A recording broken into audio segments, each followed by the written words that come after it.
matter who you are, where you are, what your choices have been, and what karmic timelines and contracts you have journeyed, the light is calling for the reunification of all aspects of life in this realm now. It is calling for the cleansing of all polarities. It is calling for the rising of all sacred heart centers now. All are being summoned home to the greater light now.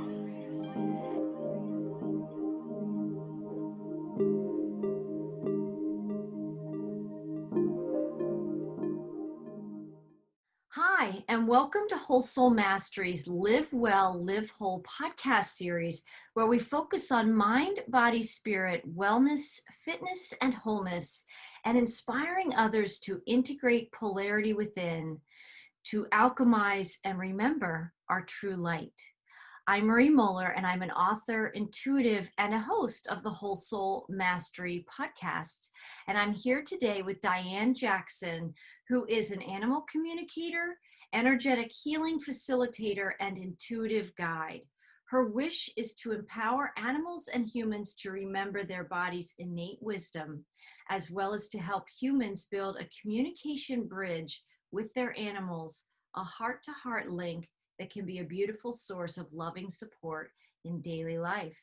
So I want to welcome you, Diane, to the conversation today. I'm so glad you're joining me. I'm excited to be here. Yes, and I know we can talk about so many things. I've known Diane for some time now, and but the topic today, I want to focus in on crystals especially, but of course you have this gorgeous connection with animals, which we both share. So we both have this fabulous love and appreciation for crystals and animals and all the things that can elevate and support us in our journeys, right?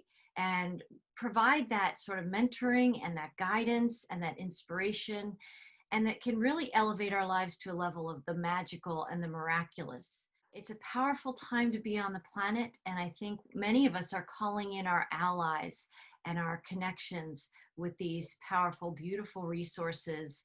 And before we get going on some of those topics, animals and crystals, I wanted to see if you would just share a little bit with our listeners about your journey of awakening or finding your way to a deeper connection with the earth, with the healing modalities that you practice, and just a greater awareness.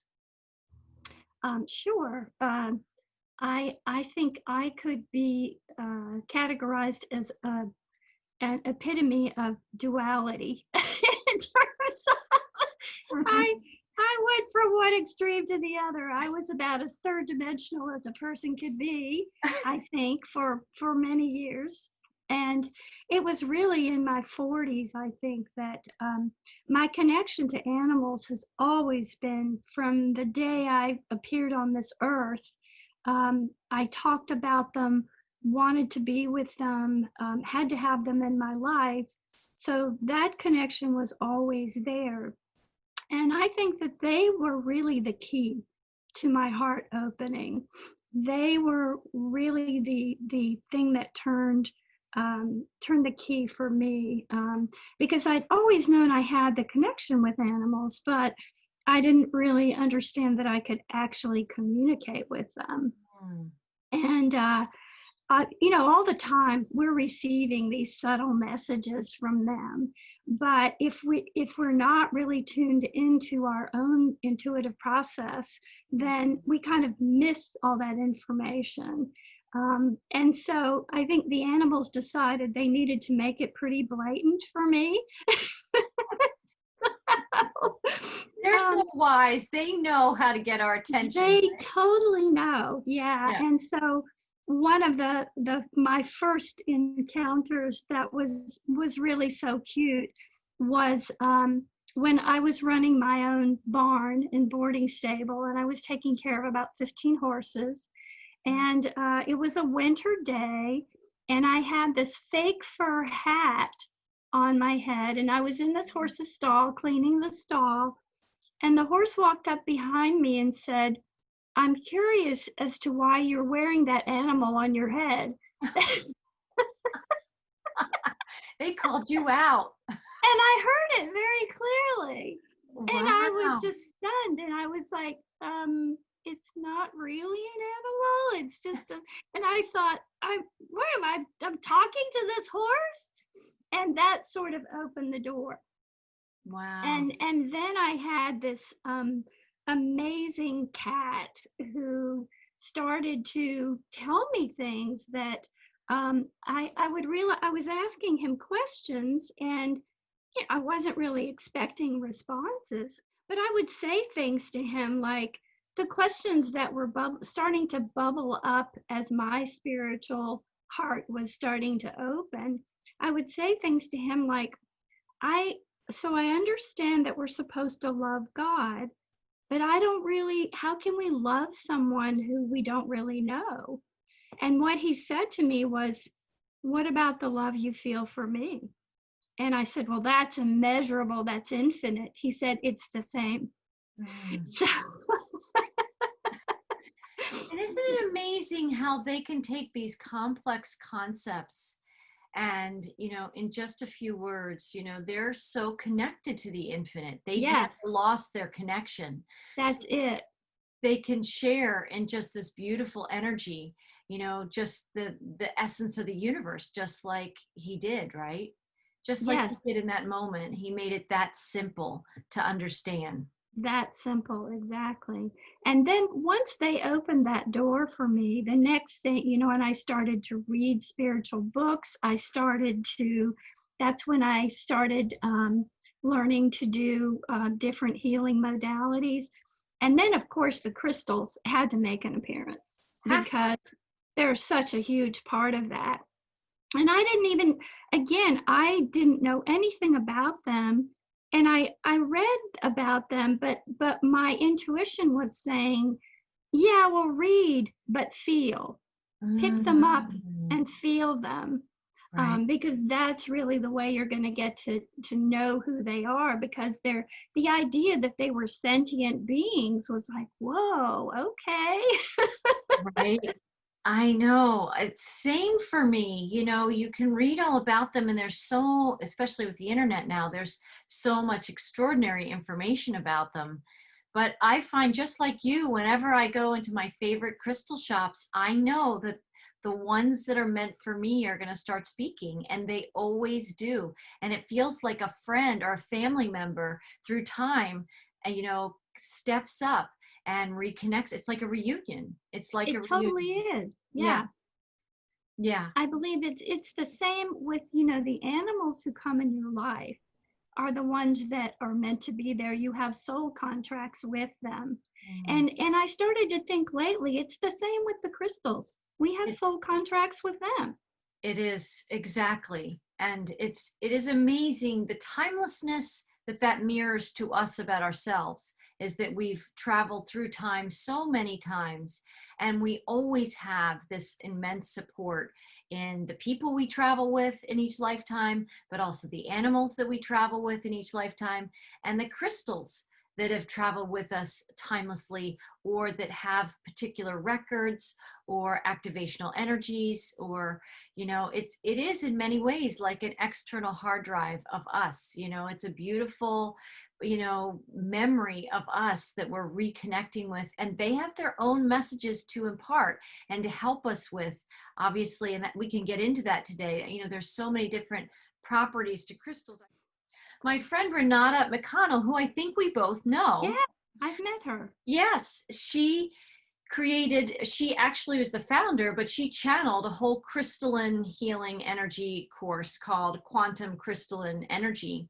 And she teaches a number of classes, but I knew we were going to be talking today, and I looked up her website because I just wanted to see if she said something beautiful about crystals. She has a crystal shop as well. And she said, for thousands of years, crystals have been used by healers, royalty, and priests for protection, restoration of the mind, body, and soul, and advancement along the spiritual path. Today, crystals are available to anyone seeking to promote physical, emotional, and spiritual well-being in their lives. And then she said the power of crystals lies in their immense energetic properties. By vibrating at a frequency of pure love, crystals emanate positivity while bringing harmony to our bodies and the spaces in which we live and work. As they rebalance the energy around us, crystals enhance relaxation. They awaken new levels of consciousness, and they also help to reduce anger. They offer protection and usher in prosperity and joy. I love that. Beautiful. I thought it was so beautiful, and it's true. They are accessible to all of us. And it sounds like in your journey, you had the animals kind of tapping you on the shoulder, having these little conversations with you. And I think crystals do the same thing. They I definitely, agree. I even have experiences sometimes. And some people, we all have our varying degrees of connection and how we hear messages and connect with the realms of non-physical beings and our spirit guides. But, sometimes I can walk by my crystals and they will speak to me, and I'll Yeah. definitely, they've summoned me even, that they need a session with me, that they're calling me to a session, Yes. right? Well, this morning when you had asked me to, pick maybe one or two of my Yes. Andaras, they were like, "Oh no, we're all coming."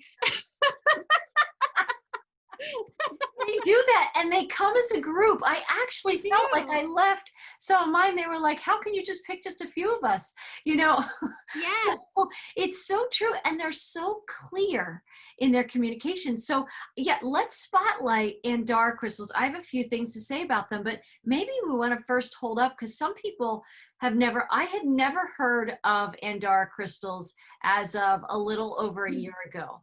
So I've been channeling since Me the too. early 2000s, but I did not learn about Andara crystals until the last 12 to maybe 15 months. And Year. Yeah. so we discovered them, it sounds like at about that's Yes. an activation point, right? There's Yeah. a point of consciousness where we're ready for them. And before we show them, I'll say, Andara crystals, there's talk about the duality game. There's a little bit of controversy about them to some degree, Yes. because some people don't believe in them, or they believe it's a hoax, and they even want to prevent other people from being vulnerable to buying something that's just not true, that these are just a piece of glass that people are selling for lots of money. And I'm sure, just like anything, I think there are fake models, or I think Oh yeah. there's imposters out there, could we say, right? And yet Absolutely. Andaras are a frequency that I think it requires a certain consciousness to be able to hear them. Just like hearing animals, just like hearing nature. Some people channel trees. It requires a certain frequency to be able to communicate at the level that the Andaras speak. And so I am somebody, I'm going to go out there publicly on our podcast and come out of the closet, the Andara closet, and say that I do hear Andara crystals. And when I connect with them, it's just the most gorgeous, pristine frequency comes through like a song every time when I actually sit down to channel and receive a message from them. It comes through like this beautiful song that's just effortless, and it's clear and crisp, and my soul just sings along with it and says, oh, I remember. Like, Absolutely. I remember how good this feels. And I know that other people could hold a Andara crystal, or any crystal for that matter, and say, well, they're not speaking to me. Right? Yes. Absolutely. Right. And some of us are tuned to communicate a little easier with these energies, right? Whether it's animals or whatever it might be. But also, I would say that within us all, we all are wired and designed to connect at this level, because there's a universal language. It's a light and a color language, and there's picture language, and sometimes it comes with words, but sometimes it's a knowing. We all have this ability. And so yes, we need to use discernment. I think that's the word that came up with the Andara crystals. You want to, if you're looking for an Andara crystal after you hear us talking on this podcast, you definitely want to connect with people that you use your discernment to make sure that they feel reputable and that they have the spirit and they're honoring the Andara crystals, you know, in their vibrations. And you want to see that consistency in who they are. But that's Yeah, true. That's true of anything. If you were to select a doctor, if you needed to sure. find a professional for any reason, we're all tasked with using our discernment for who feels the most aligned for us in any given time. So, yeah, you've heard that too, then, about the Andaras, right? Actually, I knew that that was out there, and I was curious. So I actually looked up some of the things on the internet of people, and I was watching a video this morning of a woman in Florida who says, "Oh, don't be fooled. It's just slag glass, and it's just someone charging exorbitant amounts of money for these." And this is a woman who purports herself to be knowledgeable about crystals, and she has a whole bunch of glass crystals laid out in front of her, and she's like, "This is what they're calling Andaras." And so, yes, there is a lot of just like what's going on right now in the world. There's a lot of false information out there. So what better opportunity to, I love the words you used, your vibrational discernment. Yes, really, it's true. And that is pervasive in our lives right now. We are being called to step up as conscious creators, not necessarily. So whether it's reactive creation, my friend Renee Tainter, who podcasts at Whole Soul Mastery, talks about the reactive creator and the conscious creator. But, you know, we are being tasked with becoming more and more this conscious creator versus this unconscious creator that tends Yes, to be a reactive creator. Life happens and you have to react to it, versus us stepping into life and knowing that we're the authors of our lives. And when we become more of the authors and the conscious creators, that's when discernment steps up in our path. And it's actually truly an ally, but it's a skill. And it's a skill it that we is. haven't really cultivated, or in many circles of where people travel in their daily lives, it's not a language that people always have, is that the journey to discernment, the journey of vibrational discernment, to really listening. How does this feel? Is this most aligned for me? Is this highest good at this time? You know, a lot of people haven't developed that. So when people are like, ooh, I just heard about Andara crystals, I want one, right? Yes, You know, that can be the feeling, because you can feel the magic in kind of how we're connecting, and we clearly feel something with these crystals and receive messages. You know, a lot of people can tune into that and say, I'd like a little bit of that magic. And also, when you step into that journey with anything, you're being called to greater vibrational discernment, listening to our podcast, deciding if you're going to listen to our podcast. That absolutely. there, right there, is an option and a choice point in your day, whether you're going to listen to our conversation about this or not. And I have had some people even write me through Frequency Writer and my blog, and people who've supported me, who've, you know, kind of given me a warning. And sent me a video. Sounds very much like the woman you might have seen. She might get a lot of views when people are searching Andara crystals. Are they real? Are they not real? Are they legit, basically? And he was, you know, this person was kind of saying, just so you know, be aware of this, because if you're talking about Andara crystals and you believe in them, that may affect your credibility. And it's interesting that when we're exploring and we're seeking, that I know that people might have their, you know, they're trying to have my best interest at heart. But I also think sometimes we may, I don't know if it's interfere or what the language is, but we want to head somebody's, you know, affect somebody else's path to like keep them Yes, safe or protect them. I think it was protection, that there was this kind of guidance and this message that came through this person, because they were basically saying, because if it is a hoax, you know, you could be putting yourself on the line and saying you believe in these. And what I responded, and I'd say here today, is that we're really seekers of, you know, reuniting with source energy. We're seekers of joy. We're seekers of connecting with the truth with the capital T. And the journey of discernment is part of that path that is working with us to align with the best versions of ourselves. And I love that the Andaras have put me further on that path. I do hear them. I recognize that not everybody hears them. I hear lots of things that other people don't hear. Exactly. Right. And sometimes it's those people who have that willingness to seek their authentic true selves that sometimes bring through the most extraordinary messages that maybe might be some shining golden keys that are here at this time to help humanity. And we each have a path. And I think I know one of the I try to coach people. I don't try to coach people. I coach people to understand that they have the ability to communicate with animals or to just to tap into their own intuition. And you know this, Marie, one of the biggest tools is your imagination and your pretense. Exactly. And if I may, I'll tell a little story, Please. Quick story. Please. About once I started having those communications with animals, I thought, well, I want to learn more about this and how to do this. And so I went to a workshop with a really well-known animal communicator. And everything was going great. You know, I was having a really good time with the exercises.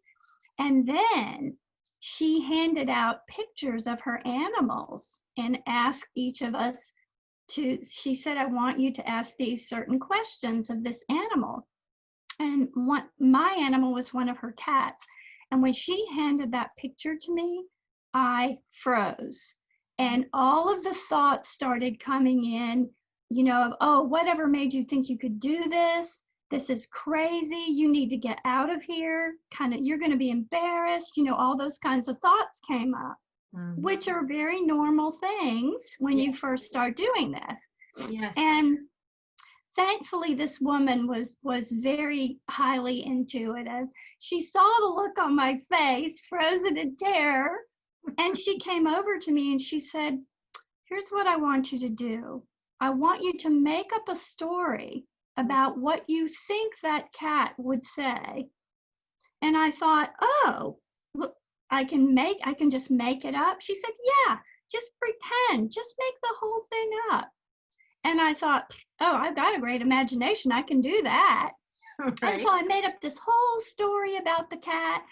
And then when we were going around the room and people were saying what they had received from the animals, and she got to me and I said, well, I'll tell you the story I made up. And so I read it and she said, I want you to know that's exactly what the cat said. And I thought, how can that be? You know, but that was one of my greatest life lessons, that, wow, because when you tap into that side of your brain, yes, you have bypassed the gatekeeper of your logical mind, and boy, you're off and running. You are off and running. And that's why we do have to have that inner child. I mean, basically there's an inner child, and it is the right brain inside. Yes. Also our heart frequencies that are connected to everything and all time. And so, but we have to get out of our left brains that are so much our mental, logical minds that keep us on the loop of what it already knows. So if you're trying to learn something new or expand into something else, even your imagination, you can't be in your left brain. You can't be in that logical mind. That's what happens. Exactly. The freeze happens. Yes. Yes. And I just think that's such an important thing, because then it becomes like what you do.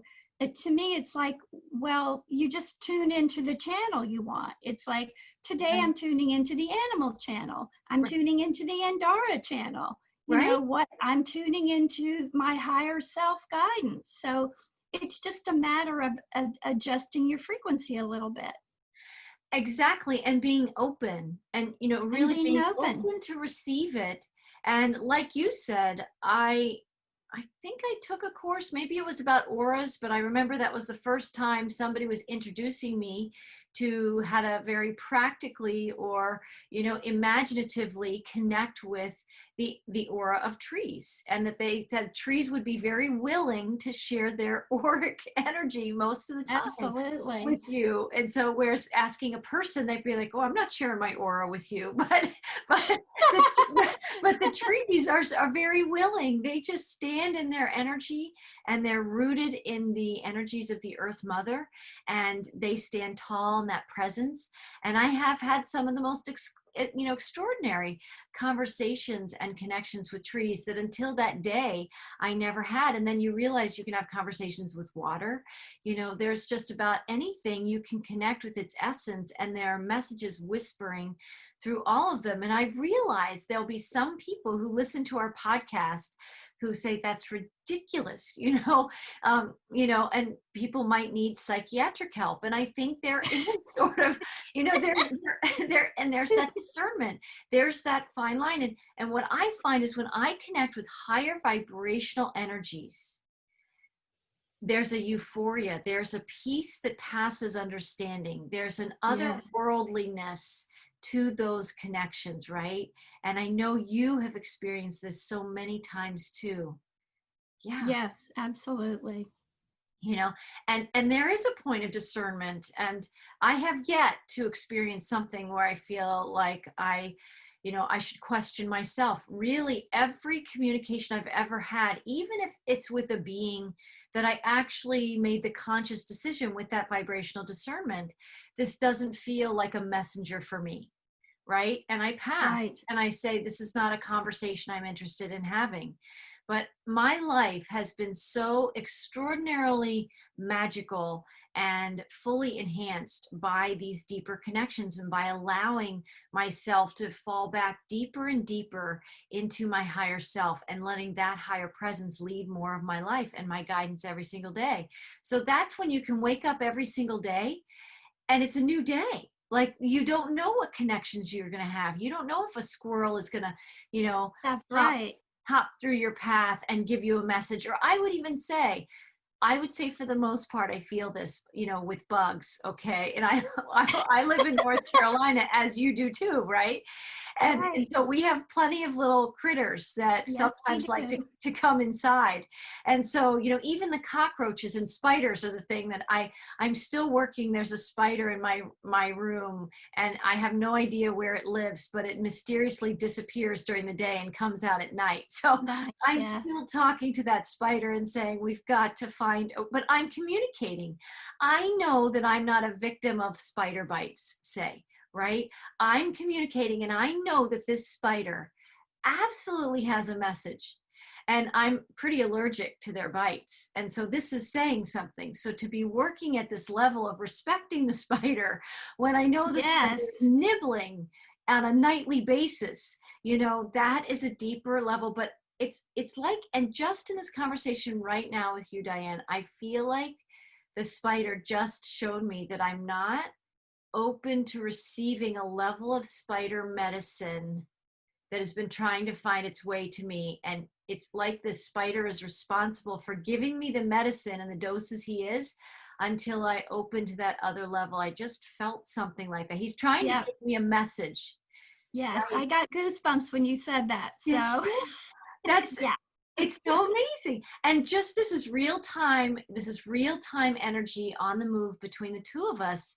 And that's how it works, is that energy is on the move, and it's trying to find its way to us and through us all the time. Absolutely. And we just have to open to it. And I would say Andaras are this beautiful crystalline frequency that is on the planet. It's actually supposedly an otherworldly energy. It does feel like it's its very own consciousness. And Andara crystals, I have a little bit, maybe you might even want to share of what you understand, but I know they're monatomic crystals. Yes. I don't know the scientific, I have a little bit of text I can read about them, because I need help with the science, because I don't spend a lot of time in that part of my brain. Yes, but the way I intuitively feel them is that I truly believe they're they're an otherworldly consciousness that's not really even from this world. So where there are many other crystals that are formed from this earth, maybe even we say the 3D earth, right? There's quartz crystal, and there's all the kinds of rose quartz and smoky quartz and, all Yeah. kinds of other crystals, but they were made in this realm. I feel like the Andara crystals come from like a multi-dimensional, really a truly multi-dimensional frequency, and they have Yes. otherworldly insight that is Yeah, here. I agree. You feel that too? I definitely do. Yeah, they say things to me that I haven't heard from any other Chris that are really different and that are sometimes I don't even really understand Yeah. exactly what they're saying, but they're like, that's okay.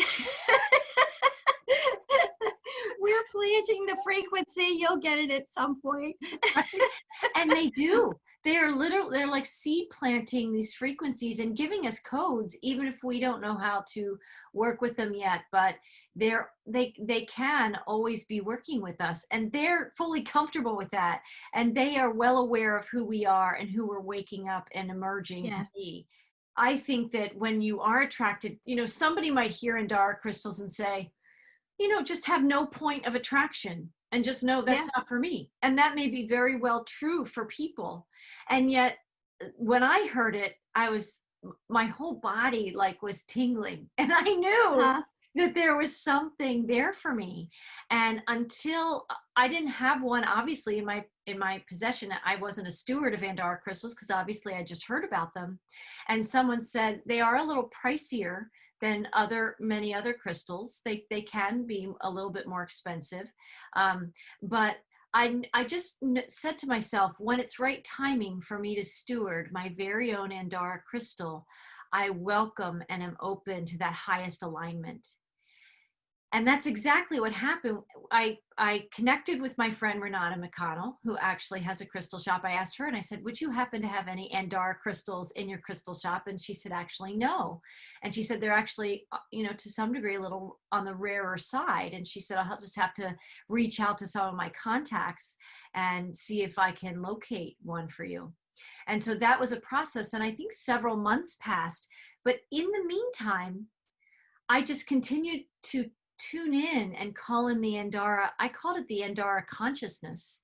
I called the Andara consciousness of this fifth dimensional and higher light frequency to be communing with me and to be communicating with me, because in the oneness, nothing's really separate. And once there's messages for you, even the spider, in the oneness, I'm meant to receive the messages of the spider medicine. And I felt that with the Andara crystals immediately. And my channelings and my transmissions immediately changed just by calling the frequency into my awareness without ever even having a physical Andara crystal in my life experience. That's awesome. It was beautiful. No kidding. Yeah. I think the first time I saw them at a crystal show in Raleigh. Ooh. Someone, she didn't have any of the crystals, but she had on a ring with an Andara in it. And every time she moved her hand, I kept seeing this energy come off the stone. And I was just like transfixed. And I'm like, what is that? Right? And she said it's an Andara. And I said, I've never heard of them. And she told me a little bit about it. And I was like you, I was like, okay, somewhere along the line, one of those needs to go. Right. Because this is part of, I think it's our soul's history coming back to us. There's messages in these beautiful sentient beings, these crystals, these living life force beings. I like you, feel them as sentient beings. I feel like they're a living life force and a conscious energy. Yes. And so it is a beautiful, it's like when somebody introduces something, even like the fairies or, any other elemental being, right? Or whatever it might be. And you realize it's like a reunion. We're coming home into the connections. I wanted to tell you that I had forgotten to mention this to you before, but this is a good opportunity because in I will tell people that in the amazing soul reading you did for me, and you told me about my Lemurian connections. And I have to tell you that the very first crystals I was attracted to were Lemurian seed crystals. Didn't know anything about them, saw them at a show and said, oh my gosh, there's something about those. I have to have them. Isn't it amazing? Even before we even have the language, the feeling is the language. Yes. That sparkliness, that attraction is the language. There's a universal vibrational language that happens before our minds really understand it, right? Right. Yeah, and it is so, and it's so magical. And of course, when I do the readings, I didn't know that about you. Of course, there are these energies you can say, like, you look back and you say, oh, I see, so Lemurian, right? But I never know when I receive transmissions for people. I have no idea if I'm going way into the future or deep in the distant past, or somewhere right now in the present lifetime. You are an energy healer as well, and I'd imagine you experience that. Like, there really is no time in the realms of spirit. And so you go where you need to go to release the healing or bring the integration or the insight that is trying to come through, right? Right. Yeah. Exactly. Yeah. And then of course, there's all these vibrational layers in our conversation, but it brings up trust and willingness and an openness to allow this deeper communication with ourselves. It's really a deeper communication with ourselves. If we are part of the oneness that we are, and really every being on the planet at some level is a mirror in that oneness, right? We're opening up to this deeper conversation with the oneness that we are. And when we feel these crystals, or we hear about Lemuria, or we connect with a Lemurian seed crystal, I had the same experience. One of my very first crystals was a Lemurian seed crystal. Oh, that's so funny. Right? I was at the Renaissance Festival, a little west of us, that I'm sure is probably not happening this year because of COVID protocols. But, my family has gone nearly every year for the past 15, 20 years. And, but there is a great crystal shop there. And always, like I said, there are just a couple of crystals that just start to, I don't know. It's this attraction. My whole body inside lights up, and I can feel, and I'm just listening for the magic, right? It's like a tuning fork, Exactly. a tuning fork, right? And you're listening, and then, just the light shines within this, this crystal energy for me. And so let's share a little bit. Well, let's show our crystals. Why don't you show some of your crystals, your Andara crystal family?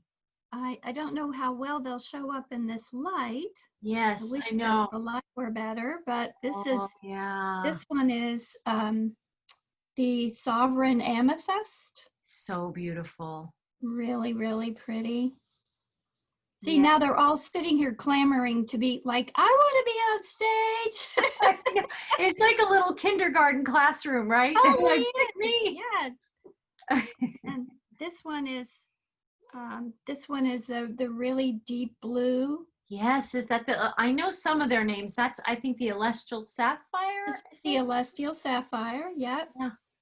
And this one is the Lemurian Sunrise. Nice. Which is really pretty. So gorgeous. Yeah. Let's see what else we got here. And this one is one like yours. It's the Lady Nellie blue. Beautiful.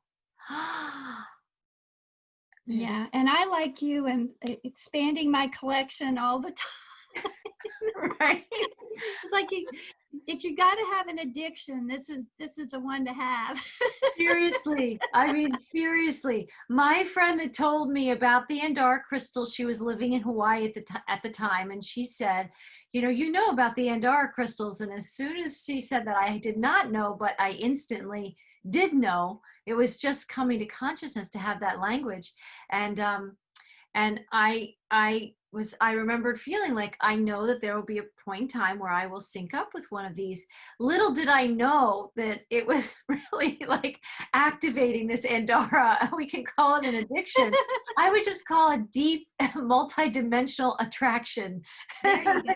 That I just get such joy out of seeing them because, like you said, and often the pictures, because the people who are the stewards and who share and sell the Andara crystals, they often take really beautiful pictures with the light really shining through, Yes. where you can really see their essence. And so even us holding these up in the podcast aren't really doing them justice, because it doesn't, because most of them, and of course that would make sense, they activate their true nature really beautifully with the light, right? With the light shining through them. Absolutely. I have a cyan angelis crystal. This is so beautiful. It's one of the first crystals that I got. That's gorgeous. It's gorgeous. You can really see, I think even in this lighting, how translucent they truly are. It's like water. Of course, you can understand people thinking that this is just glass. It's just like glass. Mm-hmm. I understand that. I can tell you with the vibrations that buzz through me, I don't think this is just glass. But somebody else might pick this up and say, I'm not getting anything. I don't feel anything from that crystal. And to me, it's just, if I were to explain it musically, and if there was a musical lock on this crystal that only someone with the musical key can open its song, not everybody has the musical key to open the song of this crystal. Yeah.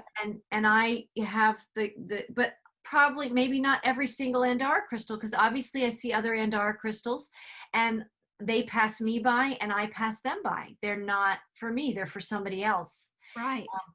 I have, this is, I think it's a Lemurian sunrise, or it could be, I think there's a scarlet. I can't remember exactly its name. This is more translucent than it looks on the screen here, but it's really, really beautiful. And I, for one, and somebody who over the past number of years been working more in the lower chakras, so the root chakra, sacral chakra, solar plexus chakra. So it's been helpful to have these Andara crystals in those colors as well. Absolutely. I think I have the celestial sapphire that is that's gorgeous, sibling to yours, and then I have just another one here, and I forget its name. It's not the cyan angelis. It's one of my newest ones that I just got, so it's a new family member. It's beautiful. Ooh, it's a different shade of blue. I don't know if people can tell. Can see the difference. More aqua. So those are the ones that I brought to share, and I, have about 20 to 30 now, starting with one. Wow, that's great. It's been a year. And I think, what happened is I started with one and just my whole energy field activated to another level, and my transmissions really opened up a deeper song, I would say. And there's something different with the Andara crystals for me, and I'll be curious to hear your experience, Diane, but other crystals, I didn't bring one with me, but I work with quartz crystals a lot when I channel. I feel like they support me and they conduct energy with me. They amplify energy a lot of the times. I know that they even have specific messages sometimes, but oftentimes they're like worker crystals with me. They work with me to bring a certain frequency into the conversation, right? Do you experience that with other not regular crystals, but different than Andara crystals? Yeah, because I meditate with a crystal every day, and I have a bunch of them by my bed, and just kind of reach over and say, who wants to work with me today? And the Andaras are always like, me. I'm like, wait, I have to give some of the others some time too. Exactly. But it is a very, not that all of them aren't lovely, and I feel like they can help you with very specific issues, as well as help the animals with specific issues and things like that, as well as an overall sense of well-being. But there's something, I think, what you said about the Andaras, they're not from around here, and so they add really just a whole nother dimension of what you are capable of accessing is Yeah. what it feels like to me, because I feel and see things with them that I have never seen and felt with other crystals. And that's not to marginalize them in any way, Yes. but because I think, you know, they're all connected to each other, and particularly the Andaras. I mean, they all work with each other for sure. And I was reading that they have been implanted at different places around the world, and they are like doing grid work around the world to Wow. help with the ascension process.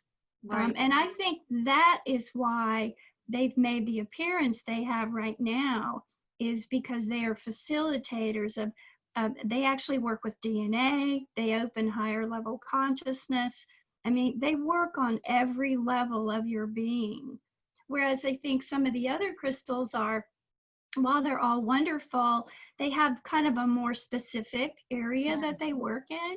And Yes. I think the Andaras just kind of, to me, they feel like they go to the place where you need assistance, you know, wherever that is. And they just kind of light that up for you. Yes. That's exactly right. It is like I don't always like to bring in the words technology, but it is like a holistic spiritual attunement, you know, really, Totally. you know, that I Yeah. think it can kind of, it knows us, it can scan us, it can be aware of us, Yeah. and it Very brings much so. those pieces or those things that are going to bring us back into balance and bring us back into harmony and That's raise it. our frequency at the same time. And I was going to say, for me, there's another level that I feel like, so where the other non-Andara crystals do, I feel like they have a specific purpose. They have a very special frequency that they're working on with us. But the Andara crystals, what I've experienced is they have messages to give to us, right? Yes. I feel like they come in and they have like almost records, like ascension records, or they have, Yes. you know, codes and things that are, like you said, very important for these times of the ascension, almost like our memories, in a way of like reminding us of the vaster frequencies and soul knowledge and the infinite nature that we truly are. And they're already connected to that infiniteness. Absolutely.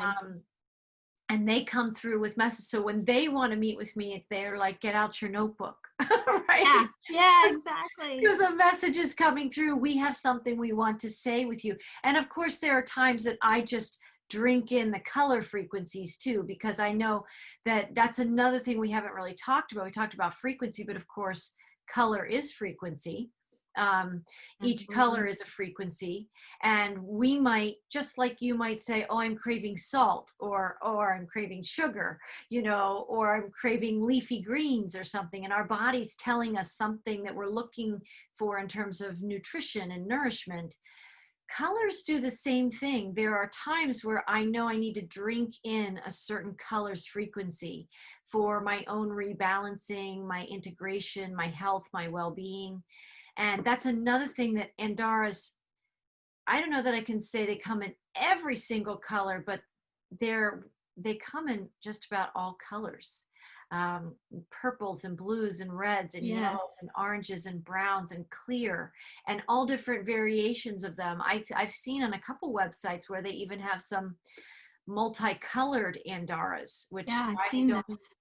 that seem fascinating to me.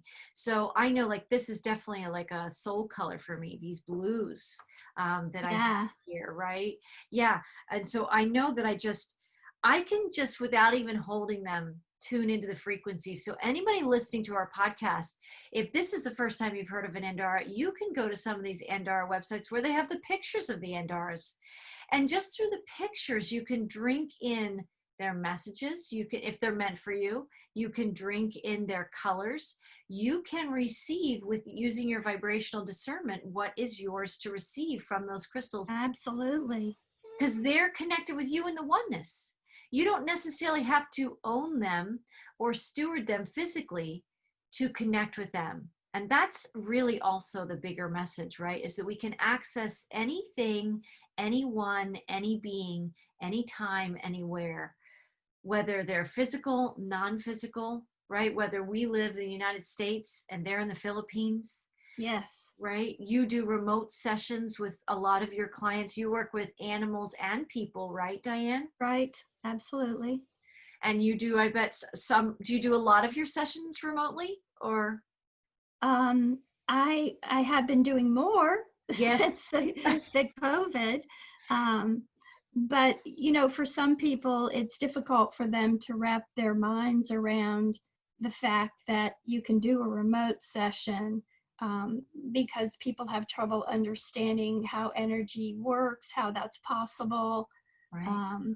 And again, we come back to what people believe, and our hope is with the Andaras, with everything that you do so beautifully, Marie, with your channelings and everything, is that we plant a seed, we put a little crack in the wall of maybe the cement wall of the belief system, or just something. And that's what I tell people about the animal communication, or doing their own energy work, because I know that you and I both have the same intention, and that is to empower people to know what they're capable of doing and not feeling they have to rely on someone else. Yeah. And so I think it's really important to let people know that all you have to do is crack the door to let spirit in. You don't have to fling the door wide open to No. begin with. You just need a crack in the door. That's right. And spirit will keep knocking. Yes. Until we open the door crack. And I like the words, because in my awakening process, I think I used the words that spirit kept nudging me patiently and persistently, Yes. until I made the choice. Now it was my choice to let it in, but there came a point where I could feel this nudging to do something, to open to something more. And it became more than just this, like it's more than an instinct. It's even more than that. It's a guidance. It's an intuition. And at first I thought, what is that? And writing it off. But when it keeps patiently and gently and persistently tapping you on the shoulder, all you have to do is open that door crack. And that's what I did. If it feels good, and using that vibrational discernment, what was tapping me on the shoulder was a very loving guidance.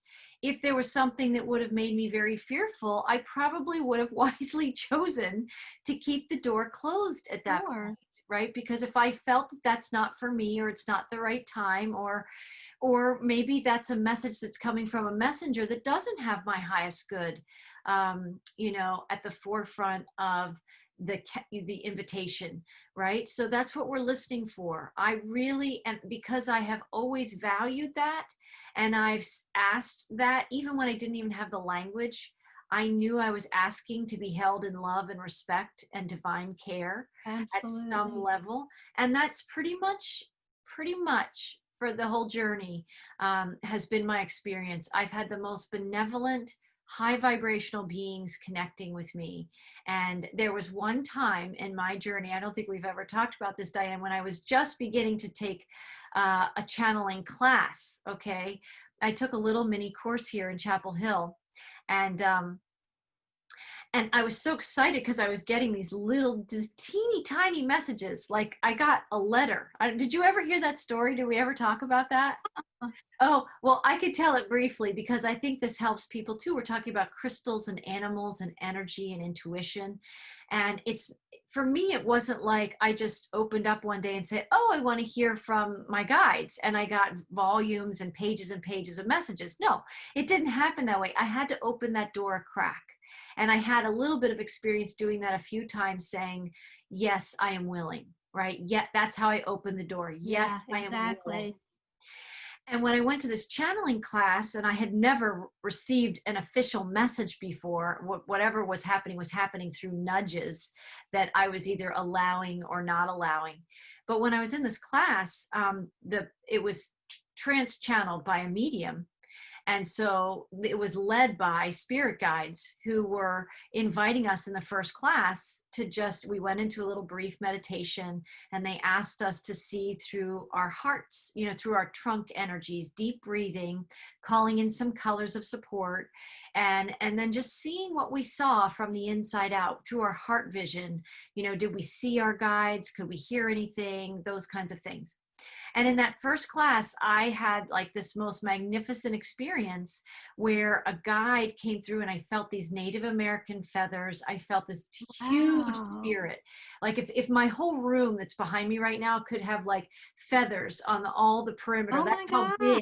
That's how big this spirit was that came through. I was just like breathtaking. And so I definitely knew I was dealing with like either a Native American or an indigenous shamanic medicine, powerful chief like person. And then it was wordless though. So much was said without any words. I knew I was having a visit with this being, and he was showing me things. And so he showed me the feathers, and then he showed me his spirit presence. And then he put me on a horse, Diane, bareback. And we almost like flew through the sky because it wasn't just on the ground. And it's like we traveled worlds together, but in like a few seconds. And he took me to this place that I would probably imagine like Montana looking. I've never been to Montana, but where you have big mountains and open plains and grasses. And then there was like water. There was like a big lake or something. And he took me there and he showed me without words, our timeless connections and incarnations that we had together, and that he was my guide. He had been my guide in those other lifetimes, and he was my guide in this lifetime. And then he took me back basically on the horse to the room and the space where I was in with my group. I had that whole experience in probably 10 minutes. That's amazing. And then I remembered the guide saying, "Can you get a name?" And I was like, wait, don't go. I need your name. And I couldn't get a name, but I saw the letter E. And so that was my first experience, that huge, like, it felt like I'd spent hours or days with him, but it was only really a matter of a few minutes. And I had recollected a deep part of my spirit that he was showing me. We're already connected through time. You're just remembering. And then I got the letter E. And, when we each reported in our experience, I remember thinking, and no, I didn't get his name. I just have the letter E. Like I was a little bit ashamed about it. I was embarrassed, right? But in the next 2 weeks, because we had 2 weeks between classes, I kept listening and I was just stayed open for his name. And on the day before my next class, I saw and heard the name Earth Feather. Oh. And I went to class and I said, I don't know if this is right, but this is how I'm feeling him. This is how I'm knowing who he is. I felt his energy, and he was showing me the 2 words, Earth Feather. And the guides pretty immediately said, that is his name. That's what his name would be translated to in English, of his spirit essence, Earth Feather. But they said his actual name in the lifetime he's showing you also was Ezra. Both started with the letter E, right? And that's what I would say to people is that, and his presence is coming out. I've mentioned him even more in podcasts than I ever have before. And he's not a guide of many words. He's a guide that shows you volumes of knowledge and guidance, oftentimes without speaking any words, which might be hard for people to understand. And as a Native American or a native spirit, as an indigenous kind of soul presence that he is, there's almost an energy to him as that the more words he speaks, the less power he has. Right. So it's incredibly powerful. And when these things begin in our journeys and we learn how to communicate, whether we're connecting with a spirit guide, whether we're connecting with a crystal, whether we're talking with an animal and communing with them, you have no idea how they're going to communicate, but they're going to do their best to connect with your energy field in the way that you're going to understand it. Maybe it's a smell, right? Maybe absolutely. It's a color, And for you, do you feel like animals, do they have a typical pattern of communicating, or is it all different, like what we're describing? It's all different. Yeah. And that's why I love what you were saying about just be open. And because people already make judgments about the way the information should come to them because of what they've heard or what they've read, that, oh, I should be able to visualize it, or I should hear it, or whatever. And as you know, it can come in any way. It's fun to be surprised about how, because some animals will show me things, some will tell me things, some things I just kind of know about them. So it's like, the more you allow yourself to just be open and say, okay, however it comes, I'm ready, sort of thing, rather than shutting down what could possibly be an avenue because like you wouldn't expect to smell anything particularly, but that maybe they send you the scent of their favorite food or something like that. You never know. That's the fun part. It is the fun part. And that's being a child again. That's like going into that inner child imaginative energy, which is where our spirit lives. And when we go so far into our mental minds, our logical brains, and a lot of people are trapped there, and they say, I'm not receiving any messages. And I always say, play more. Play more. Yes, play more. Find a way to play. And for some people that's such a foreign concept, because we've gotten so good at being adult that we forgot that's our spirit. And I even think these Andaras, when I get a new Andara, I'm like a little kid. Like I'm giddy about it. Like I'm with you. A play date is coming. We're going to have a play date, right? That's how I feel when I see them. Exactly. And it is sort of that excitement and that energy. And if people aren't feeling that with crystals, that's okay. You might journal and get it, or say, oh, I'm so excited. I'm going to pack a little picnic lunch and I'm going to go out in nature. I'm going to go sit by the pond today. That's a form of playing. Like, absolutely. Really just in whatever ways. I homeschooled my kids for a few years, and it was a journey for me to even, I bet. Right, for that, with different kids at different ages and stages. And so, our house was like a school too. And so I had painting quadrants, and, we had tables set up for all different kinds of things. And, and I think that was something, because I still, for whatever reason, as the person who had to do all the cleanup for all of that, there was a part of my mental mind, as playful as I am, I was somebody that, like, when they were to get all the paints out, I had no idea if it was going to be all over the wall and all over the floor. Right, exactly. And I witnessed where my adult mind was limiting the creative expression to some degree, in some ways. And that was an area where I had to learn how to set up, positive conditions. So I didn't put limits, like even if I took it outside and I laid out a tarp and then I said, have at it, right? Yeah. That's how I found a way to play beyond my mental mind's limitations that were saying it's going to be messy, it's going to do this. And people can feel that way even when we're inviting them to go into their imaginations and to be willing to. That's true.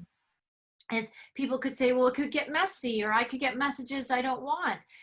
And we could say, if with that vibrational discernment and that conscious intention as a creator, you can ask your guides. Everybody has these guides, and we all have, especially at least one, like a gatekeeper guide, a protector guide. And we can ask them, can the initial messages that I'm receiving, can they be very gentle and, paced at a level that my conscious self can actually receive, that it feels good and safe and joyful, and that it's highest good. And when you set those intentions, your guides get to work, that's exactly the kind of messages that you're going to receive, right? And absolutely. You learn to play. And when you see that what you asked for, you didn't know exactly how it was going to show up, but it still had the vibrational qualities of what you asked to show up, and you start to trust that more, that's when it begins to expand more and more. But you're the creator of what's coming in, what you're allowing in and what you're asking for. And so, that's for me also with the guides that I channel.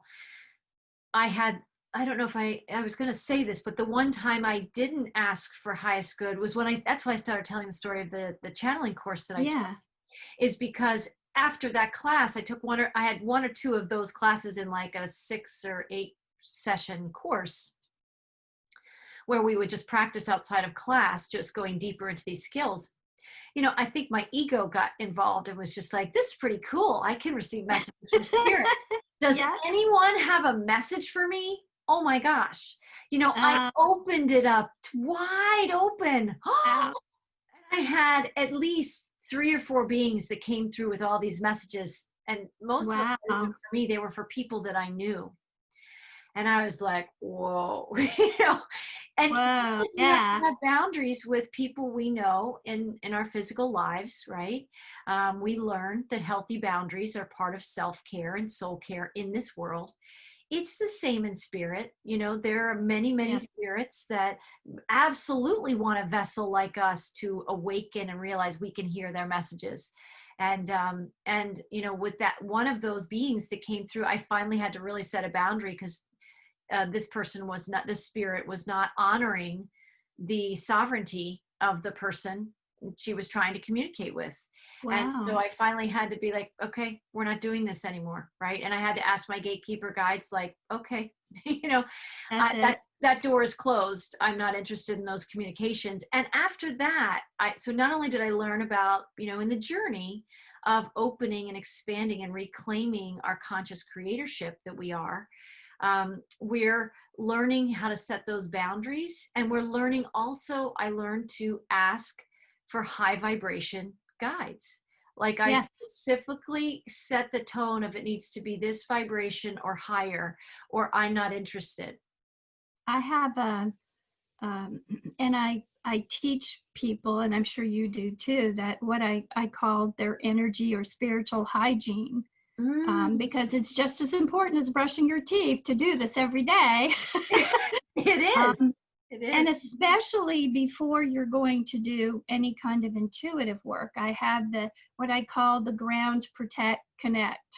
Ooh, nice. And so you do your grounding. I connect into what I call the illumined realms of truth. People can have different names for it. And then I ask for a protective shield to be put around me, so that, as you said, you're only getting the purest communication from the highest level.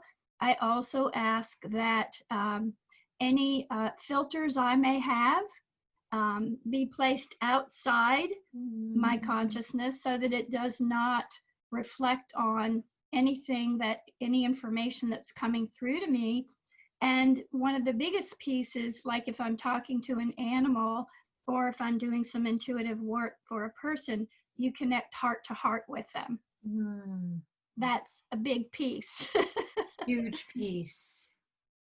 It's a huge piece. So then I feel like you're kind of set up, because now there has to be preparation in order, like you so beautifully described, that you don't just get all this other stuff coming in. It's like, back in the olden days when we had TVs with the rabbit ears, right? And you could adjust the rabbit ears to just because otherwise you'd have static, but you can receive all kinds of things with those rabbit ears and you're just like, oh, I think I get a clear channel, exactly. right? And just because you can get a clear channel doesn't mean that it's the highest good channel or the purest channel of, you said, maybe infinite truth coming through, right? Right. And that's when you become a conscious creator. So we can be an unconscious creator, learning about connecting with spirit and just try and soak it all in, like I had that experience. But after that, I became so much more conscious about it. And ever since then, I learned a lot more about that hygiene and, creating that sacred space for the optimal, highest good frequencies that have the light of pure source energy inside them and the highest good of all involved. That phrase, highest good, is a prayer unto itself. When I don't know what to do about anything, highest good is my prayer.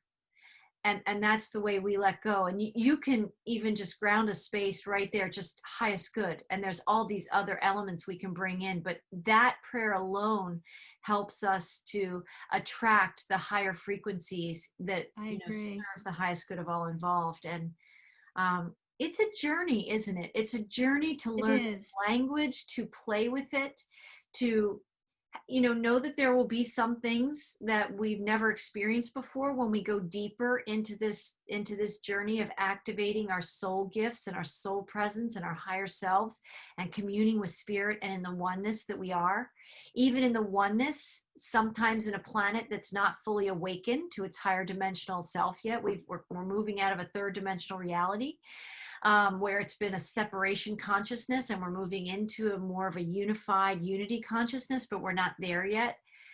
That means that sometimes we may attract some things that are still unpleasant or uncomfortable. And then instead of being afraid of that, we have these tools. We have crystals as allies. We have our guides as allies, and animals and nature. And there's just as many resources to help us and support us through anything as there can be challenges that could present themselves. For every problem there's a solution, right? So true. And so it's miraculous so the both of us would say that we might have been empathic, sensitive children that were always connected to animals in some way, but not fully awake into the language we're sharing today, because it took some catalyzing experiences, like the horses saying, why are you wearing that hat? Why are you wearing that, animal on your head? You had to have that activation. Yeah. Yes, exactly. And then once we have those experiences, I think something happens inside us, and that inner curiosity was like, well, that was a curious conversation, right? You just had. And in the curiosity, the universe, this living conscious universe, and all the beings that live within it, say basically, we have an awake one here, right? And through that curiosity, it opens the door, if we're interested with vibrational discernment, to have deeper and deeper conversations. And if we're afraid, then that's an opportunity to get curious about our fear. If we're afraid of having these conversations, or we're afraid of crystals and their power, or afraid of maybe actually talking to our animals and hearing that they're not quite satisfied with the food we're giving them, or is enough belly rubs or something, right? Yes, exactly.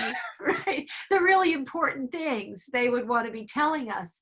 Then we could get curious about our fear. Like, as a great example, the spider, I can get aggravated by it because I have the skin reactions to the bites, and I'm like, oh, and for 2 months I've been dealing with, and then I've been thinking, what's the lifespan of a spider?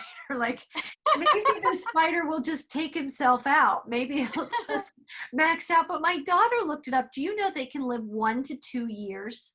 Spiders. I did not know that. That is a long lifespan for someone like me who's cohabitating a space with the spider. Yes, exactly. I have a roommate that I don't really want to be hosting right now.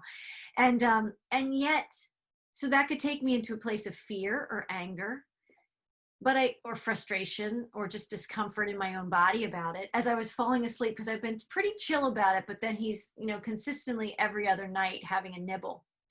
And so, last night I felt even more fear, and I fell asleep thinking, I didn't even think the word curious, but it's coming up today.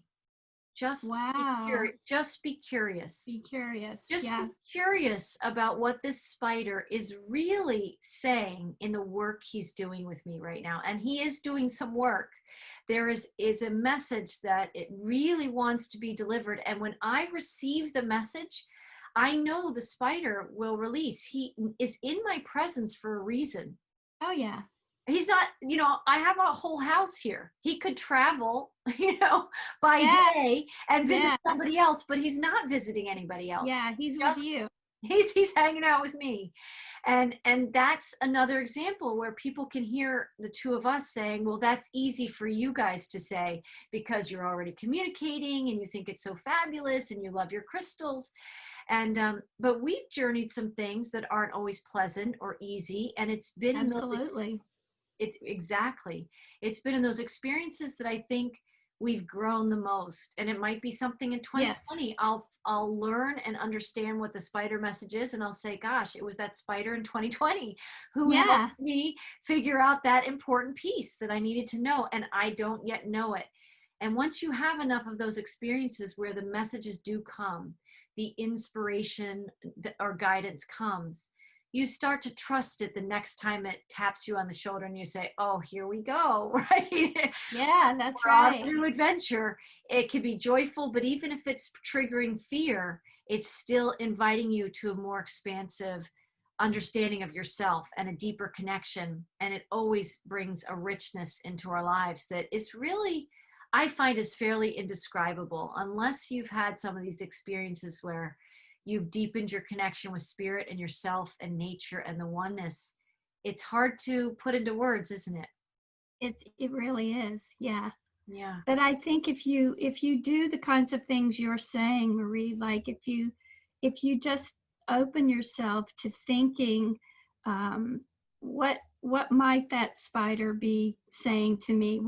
Oh, that lizard jumped right in front of me today. Oh, that butterfly sat on my hand. Or, just thinking that there could even be a possibility of some kind of message for you.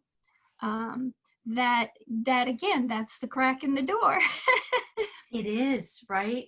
Your curiosity without any words, but just the vibrational curiosity is an invitation to say, oh, I want to play. I want to engage this, right? I'm willing at some level. I'm willing through my curiosity. Yeah. And you can even, I know I was watching, I was doing a Zoom meeting on Saturday, and right outside my window, these little bluebirds kept playing. They kept trying to get my attention. And I kept trying not to look at them and to pay attention to the Zoom, but they kept doing things like, no, look out here. And they were like, remember what bluebirds are symbolic of.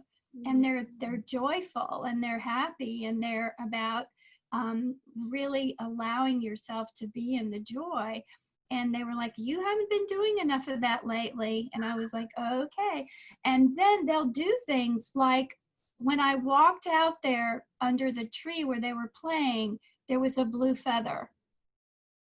So it's like, and you can ask them, you can say, how about leaving me something to let me know that we were communicating? Right. And you can receive all kinds of things. It's limitless. It is infinite. And it's like that feather was message delivered, right? Yes, exactly. And I feel that even with Earth Feather, and even as you say that, that's interesting, because once I started connecting with him consciously, he was leaving messages through feathers. I saw feathers everywhere. And even though the kids didn't know why I was interested in feathers, they saw they were still little then, and they saw that I was receiving a bunch of feathers in that time period. And they would be like, oh, look, Mom, this is a feather. It's just for you. And they would light up because they would know that's so great. Feathers are my thing. So I had a period of time where lots of feathers found their way to me, and Earth Feather, I'm sure, was just totally smiling. Oh, yeah, absolutely. Right? Yeah. And that's how spirit works. That's how spirit brings the level of miracles and magic and the miraculous into our daily lives. And when people are in the experience of COVID and the protocols and the lockdowns, wherever you are in the world, or even when this passes, people might have felt in lockdown in other ways before, or might still afterwards. It is this willingness to be open and to get curious and to start to cultivate that vibrational discernment. Is this for me? Is this not for me? It's a journey into this expansive energy and the adventure of being the best version and the richest version of you that you came here to be, to shine. And that's what we want to invite people into here at Whole Soul Mastery in these podcasts, with amazing guests like you that share your heart and your wisdom and some of your journey to enrich other people in the journey as well. And I learn from every single person I connect with. And you are another aspect of the oneness. Here we are communing in the oneness together, and we can both feel that. And I hope that our listeners can feel that. That energy of the magic and the oneness that we truly are. So I want to thank you, Diane, for joining me today. This was a beautiful connection. My pleasure. Thank you. Thank you. And where can people find out more about you? My website is animalmessengers.com, Okay. and I have listed on there the services I offer for animals and for humans. Mm, so beautiful. And you bring such a loving consciousness and an amazing presence to the work that you do that honors truly Thank you. everyone involved that you're helping. And I know your crystals also help that process when you're Oh, working yeah. with people, right? Yeah, they wouldn't miss Time. it for the world, right? Yeah. Time. Yep. And me too. My crystals always are supporting the journey in these podcasts, actually, and in all of my transmissions. And I welcome people to visit us at wholesoulmastery.com, where we have products and some messages there. But we're most active right now in these podcast messages on YouTube. So you can find us at Whole Soul Mastery on YouTube. I invite you to subscribe to our channel and to share these messages with people you feel like would be inspired and enriched and supported by these beautiful messages that come through amazing speakers and messengers like Diane. So thank you for joining us today. And until next time, blessings to all. Namaste. Namaste.